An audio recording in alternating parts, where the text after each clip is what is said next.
Sefer Vayikra, Parshat Tazria, on examining others' wounds.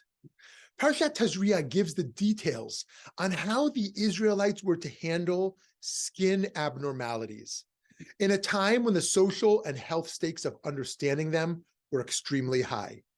God gives Moshe and Aaron the following instructions. When a person has on the skin of the body a swelling, a rash, or a discoloration, and it develops into a scaly affection on the skin of the body, it shall be reported to Aaron the priest, or to one of his sons, the priests. The priest shall examine the affection on the skin of the body. If hair in the affected patch has turned white, and the affection appears to be deeper than the skin of the body, it is a leprous affection. When the priest sees it, he shall pronounce the person impure, meaning the person does not need to isolate. But if there is a white discoloration on the skin of the body, which does not appear to be deeper than the skin and the hair in it has turned white, the priest shall isolate the affected person for 7 days. This can seem like a deeply ancient and outdated issue, but for me, the Parsha remains highly relevant because every human being carries certain ailments, both visible and invisible. And these maladies are in some ways even more difficult to handle than leprosy. While we're all in some sort of pain, we're not all struggling in the same way. Everyone suffers, and everyone suffers differently. So we have the task of not only helping one another, but of figuring out how to help others and understand their pain in ways that might be difficult for us to grasp. As the Russian author Leo Tolstoy began his 1878 novel, Anna Karenina, all happy families are alike. Each unhappy family is unhappy in its own way. Even for people with the same kinds of difficulties, not all cases are alike. One with Sarat was suffering not only a skin disease, but also moral guilt and social isolation. But that too did not make all sufferers the same. Each Metzora was unique in their personality, experience, type of wound. For this reason, diagnosis needed to be made by the priest with their experience and expertise. Leprosy came with an ultra-specific kind of shame because it was on a person's very skin for everyone to see. And as Tolstoy shares, other dysfunctions can be covered up with a facade of perfection. In social justice work, we often make the mistake of lumping all who need advocacy together. But the needs of exploited workers, people with disabilities, the Black community, and so on, all have very different needs. And justice work needs to address all the different sources of oppression. So too, on the level of caring for individuals, we must differentiate the needs of someone with Parkinson's and someone with cancer, someone experiencing homelessness and someone who's incarcerated, someone going through a divorce and someone mourning the loss of a parent. We need to learn to witness and respond to the uniqueness of suffering. Rabbi Arthur Green teaches that in our time, we all serve in the role of priest in examining the wounds of others. Dealing with a person in pain requires two sorts of perception, specific and global. Look at the wound itself. Try to see how deep it is. Is it transformative in the person's life? Is it turning his or her hair white, literally or metaphorically? Does it go deep? Can you be of help in lessening the depth of its effect? This question is one for the counselor, lover, or friend, as it is for the oncologist. Can I help to keep it from spreading? We know that hurt people will frequently, even against their wishes, go on to hurt others, especially if they're not seen or understood. This makes it all the more important to break the cycle by helping them get back to being a positive force for those around them. Also, understanding another's hurt has to begin with becoming a master of our own. If someone hasn't gone deep into themselves, they won't know how to go deep with someone else. We can look to how, in the case of our Parsha, a person with a certain type of skin ailment goes into isolation for 7 days to observe the nature of their own woundedness. In the rabbinic tradition, leprosy was seen as the result of sins such as gossiping. But in our complicated lives, we know that the pain we carry can be the result of all kinds of tangled traumas, offenses, and circumstances.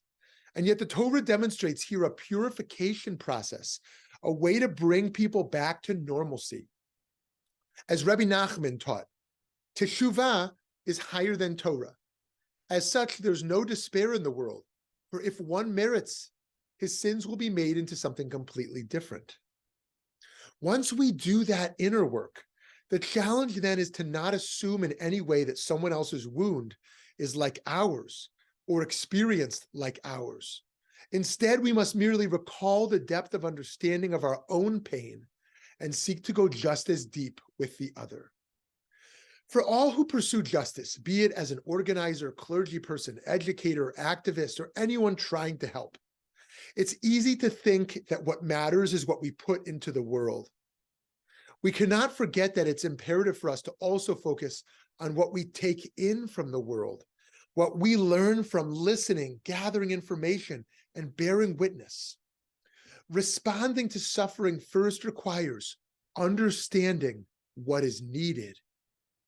In our own work, we've often found that it's over meals that many open up about their deeper needs. Some need a space where they can be more fully seen and heard. After handing a coffee and sandwich off our humanitarian bus to an unsheltered person, we can then hear others open up about some or other needs they also have. In an era when we don't deal with the biblical kind of leprosy, we still have the challenge of carrying the world's brokenness. In our time, we're all the patients who must at times isolate, and we're all the priests who must do the work of serving others. Friends, this is a double Parsha this week in Sefer Vayikra, so now we're going to discuss Tazria-Metzora on cleansing the house. When we think of ritual purity in the book of Leviticus, we normally think of events that affect the body, such as the skin condition of tsarat we just discussed. But in a more peculiar part of the Parsha, God says that when the Israelites enter the promised land, they might find that their very houses have been supernaturally plagued. When this happens, it says in Leviticus chapter 14 that the priest shall order the house cleared before the priest enters to examine the plague, so that nothing in the house may become impure. After that, the priest shall enter to examine the house. If, when he examines the plague in the walls of the house is found to consist of greenish or reddish streaks that appear to go deep into the wall, the priest shall come out of the house to the entrance of the house and close up the house for 7 days. On the 7th day, the priest shall return. If he sees that the plague has spread on the walls of the house, the priest shall order the stones with the plague in them to be pulled out and cast outside the city into an impure place. The house shall be scraped inside all around, and the coating that is scraped off shall be dumped outside the city in an impure place. They shall take other stones and replace those stones with them, and take other coating and plaster the house. This is an exceedingly strange thing to include in the Torah, especially considering that the houses inhabited by the Canaanites are long gone. What is the lesson for later generations? The Rambam, at the conclusion of his codification of the laws of Tzarat, says that the affliction of the house is actually an indicator of the mercy of God. He writes, "It is a sign and wonder prevalent among the Jewish people to warn them against Lashon Hara, undesirable speech. When a person speaks Lashon Hara, the walls of their house change color. If they repent, the house will be purified. If, however, they persist in their wickedness until the house is destroyed, the leather implements in his house upon which he sits and lies change color. If he repents, they will be purified. If he persists in his wickedness until they are burnt, the clothes he wears change color. If he repents, they will be purified. If he persists in his wickedness until they are burnt, his skin undergoes changes and he develops sarat. This causes him to be isolated and for it to be made known that he must remain alone so that he will not be involved in the talk of the wicked, which is folly and Lashon Hara. A person will contract sarat on their home or clothes before the skin as a merciful warning so someone can change their ways. If we're given this kind of warning, though, why is it described only later in the Torah, after much about sarat is already discussed? Rabbeinu Bechaya says the style of the Torah is to give punishments in a descending sequence, rather than an approach that shows punishments increasing. A person should read of the seriousness of an offense, such as evil speech, before understanding that God will give us a chance to change our ways. But in the Torah, God seems to have inflicted sarat on the homes with no cause. Why would God plague the houses that the Israelites are to inhabit? Rashi finds an answer in the Midrash Sifra, which says that when the Canaanites heard of the Israelites' approach, they hid treasures on the walls of their houses. Then the Israelites, needing to dissect their walls, would find the treasures. The purification, the tradition argues, is more than a health protocol. It's a way of discovering a deeper treasure. Of course, we encounter none of these magical seeming occurrences today, neither the plagued walls nor the treasures inside. So what can we learn from these teachings? To me, this Parsha cautions us against the sin of being selfish. Especially in our current culture, we might think of our homes as belonging entirely to us, that we don't need to be using our space to give back. Learning about the biblical homes that have been afflicted, though, we see that the owners were required to take all their belongings out of the house for the public to see what they actually own. We can imagine what such exposure and embarrassment must have felt like. And we can know that space is never truly ours. It is shared with God, and it's shared with the community. It's a pedagogical moment for us all to remember that our property is ultimately God's. Further, we know that we can not only act with toxicity, but also contract it from the environment around us. If we're not careful, we can perpetuate a toxic culture. Even if our walls aren't infected physically, as if one has mold or bed bugs, they can be infected spiritually. As such, we need to learn to detect which environments and cultures are plagued with toxicity. There's a growing culture of awareness of one's space when one brings one's joy, and where being aware of one's home is certainly a spiritually vital thing to do.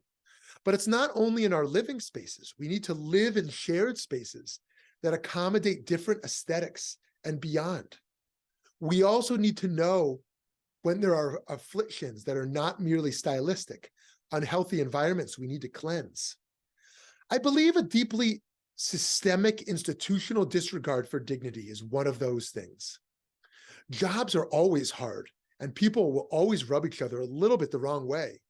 Work demands rarely feel good, but that's different than a pervasive meanness built deep into a culture.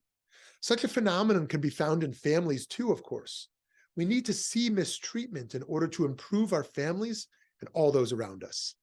Additionally, one of the things we are struggling with in America today is afflictions in the walls, a country sown by division and hate and mistruths. It seems that, in God's mercy, we're still in a warning stage, since we have not yet needed to empty out, as refugees often need to do from other countries. However, we learn from the Torah that toxicity in our home is something that must be carefully examined, and it must be removed. Shabbat Shalom.